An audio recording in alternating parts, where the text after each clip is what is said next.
gens ils me disaient ouais mais vous nous faites chier.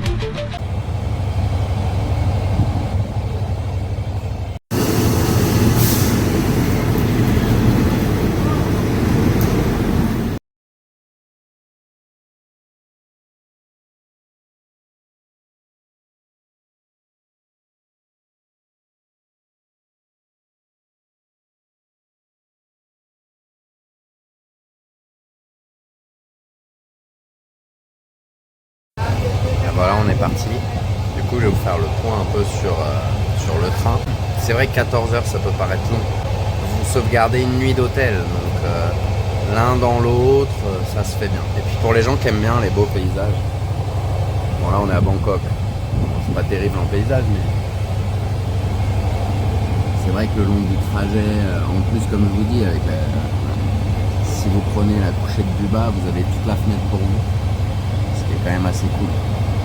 Cette partie-là, elle est confort, il y a l'air climatisé, il fait pas chaud, c'est relativement pas très bruyant, il n'y a pas énormément de monde non plus.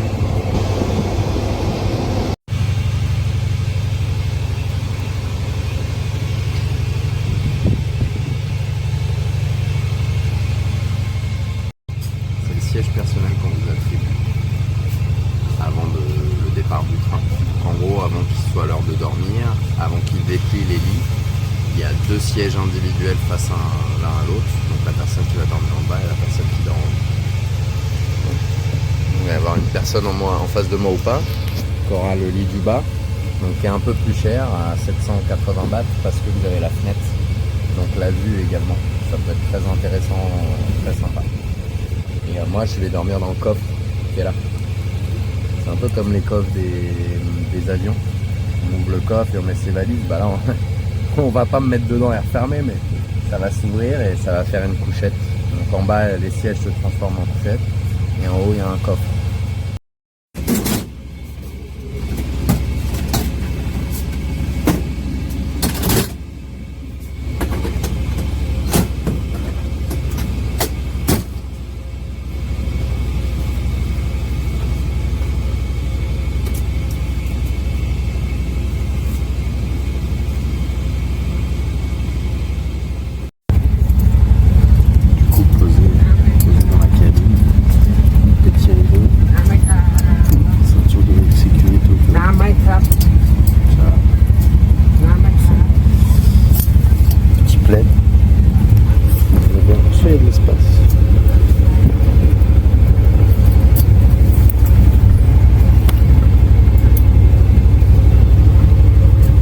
Plus d'1 m 80, vous êtes foutus.